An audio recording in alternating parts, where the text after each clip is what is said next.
อืมไปไปดึงออกมาสีสวย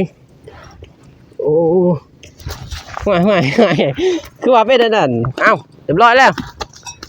ไปโอเคโอ้ไปเฮ็ดจังไดไปผูกต่อดิ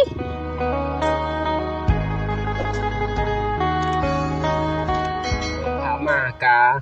กำลังว่าสิเข้าไปหาทางบ้านหนองบัววันพี่น้องเอ้ยกามาเห็นงัวพี่น้องเอ้ยเสือกพันตีนพี่น้องเอ้ยเสือกพันตีนก็ว่าสิซวยพี่น้องเอ้ยสิไปอันนั้นออกเสือกก่อนลิงเห็นบ่เสือกแกะเบิ่งพี่น้องเอ้ยซวยชัดก่อนพี่น้องเอ้ยเพราะว่าเดินทางเข้ามาทางบ้านกันดอนเมืองท่าแต้งตีนมันเสือกมันพันตีนพี่น้องเอ้ยมันบ่เป็นออกได้บ่พี่น้องเอ้ย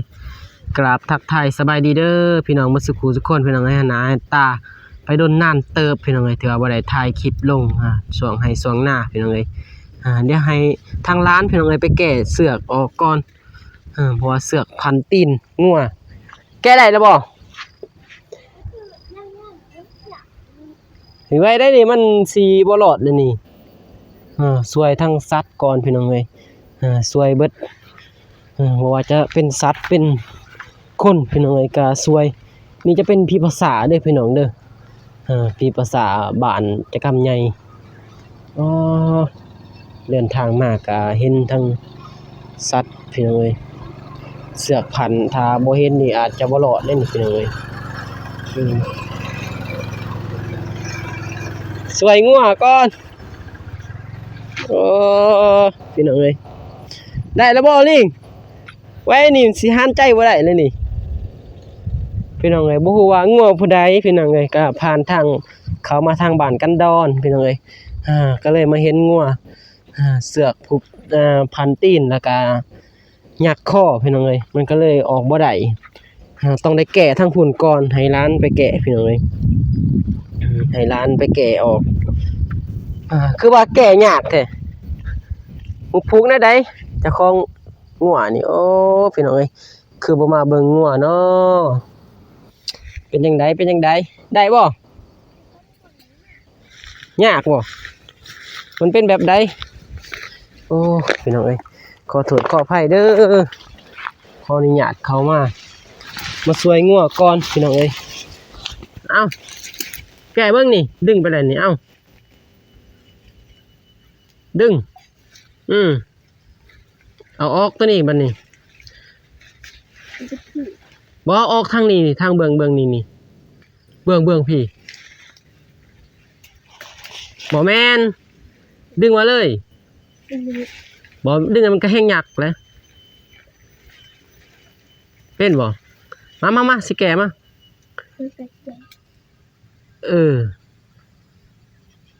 พี่น้องเอ้ยมาช่วยงัวก่อนพี่น้องเอ้ยเขาเจ้าผูกพันตีนเบิ่งมาดึงนี่เอ้าถือดึงบ่แม่นดึงมาหาคอยพี่พี่น้องเอ้ยสวยบ่ทันได้นี่ได้จังหน่อยนี่โอ้คือว่ามัดแน่นดีโอ้มัดแน่นเนาะ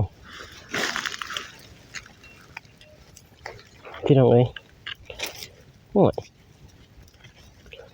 มัดแบบได้เนี่ย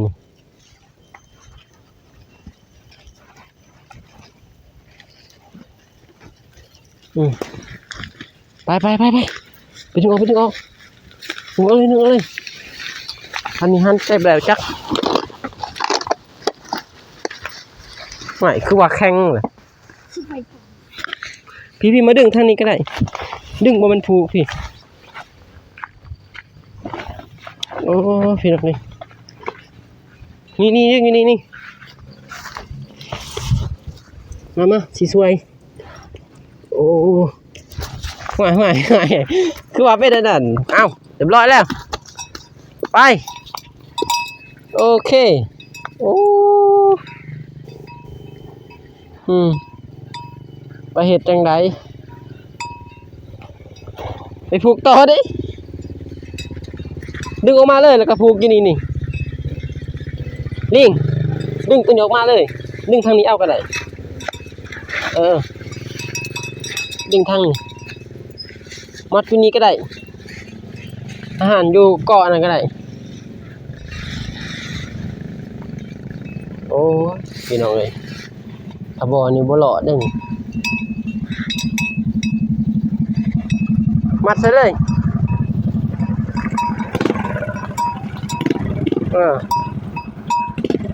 ไอ้ต้นพี่น้องเอ้ยบ่ว่าจะสัตว์หรือว่าคน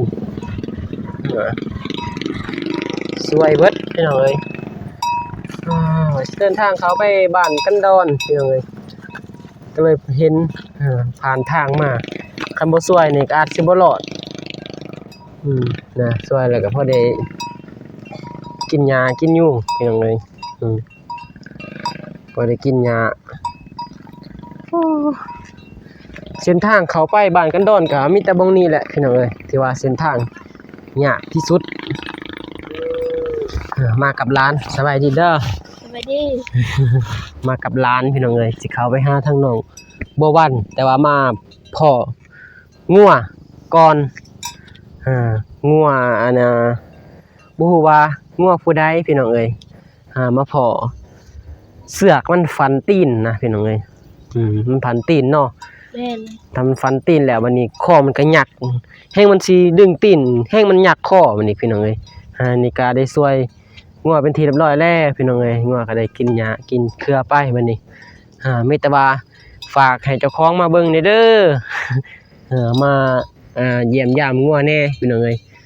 ถ้าเบาสายบ่เห็นนี่ก็อาจสิบ่รอดได้พี่น้องเอ้ยเพราะว่ามันได้พันตีนนะมันไปไสบ่ได้ไผก็บ่กล้าช่วยนี่เนาะแม่นเพราะว่าเฮาก็บ่ฮู้นะพี่น้องเอ้ยย่านว่าถือว่าหลักว่าหยังนะแต่เฮาก็ถ่ายคลิปพี่น้องเอ้ยถ่ายคลิปไว้เพื่อว่าถ้าเพิ่นว่าเฮาเฮ็ดงัวเฮาก็เลยมีหลักฐานแน่พี่น้องเอ้ยบางคนเขาบ่ได้ถ่ายคลิปถ่ายหยังบัดแล้วเฮามาช่วยปึ๊บมันอาจสิบ่ได้พี่น้องเอ้ยมาช่วยปึ๊บแล้วว่าจังได๋ว่ามาลักงัวลักควายบ่แม่นได้พี่น้องเอ้ยนี่เฮาก็ได้ถ่ายคลิปเป็นที่เรียบร้อยนี่ก็ได้กินหญ้ากินเครือพี่น้องเอ้ยกินหญ้ากินเครือถึงว่าได้ช่วยสัตว์เป็นที่เรียบร้อยพี่น้องเอ้ยช่วยสัตว์ก็ได้บุญคือกันพี่น้องเอ้ยช่วยเบิดเพราะว่าคนทุกข์ยากนี่ก็งัวก็จนอันนั้นพี่น้องเอ้ยโดนนานเติบพี่น้องได้นอนเกือกเสือกมันพันตีนแล้วก็หยักคอเลยพี่น้องเอ้ยไปไสมาไสบ่ได้ต้องได้นอนอักลากหยักตีนนี่ก็ได้กินยาแล้วพี่น้องโอเคพี่น้องกาสิเดินเข้าไปหาทางบ้านน้องบัววันเพิ่นแหละพี่น้องเอ้ยสิไปหาทางเพิ่นเพราะว่าบ่ได้อัปเดตมาหลายวันนะหลายมื้อแล้วพี่น้องซ้อนแล้ว 4-5 วันแล้วพี่น้องเอ้ยแต่ว่าบ่ได้อัปเดตลงกับไร่กับนานี่แหละพี่น้องเอ้ยกับหัวกับสวนสิเดินเข้าไปยังอีกใกล้เติบพี่น้องเอ้ยยังอีกใกล้ไปสิไปหาทางน้องเพิ่นเดี๋ยวสิเข้าไปหาทางน้องบัววันเพราะว่าทางบ้านน้องเพิ่นก็ยังบ่ทันได้สร้างพี่น้องเอ้ยตอนนี้เดี๋ยวสิเข้าไปหาทางน้องเพิ่นเส้นทางเข้าไปยากแต่บงนี้บงเดียวเด้อพี่น้องเด้อเส้นทางเพราะมันเป็นน้ำเนี่ยเพราะว่าอยู่เทิงนี่ก็เป็นหน้านะพี่น้องเอ้ยมันอยู่หน้าอยู่เทิงแล้วก็ทางอยู่ลุ่มมันก็น้ำไหลก็สิเปื้อนแน่พี่น้องเอ้ยโอเคพี่น้องเด้อสิเดินทางออกไปได้ช่วยสัตว์เป็นที่เรียบร้อยพี่น้องเอ้ยครับบ่าวสายกาสิได้จบคลิปไปเพียงเท่านี้เด้อพี่น้องเด้อคลิปอาจจะสั้นแน่พี่น้องเอ้ยเพราะว่าคลิปช่วยสัตว์เดี๋ยวสิไปหาทางน้องเพิ่นพี่น้องเอ้ยเพราะว่าช่วยงัวพี่น้องเอ้ยงัวเสือกพันตีนพี่น้องเอ้ย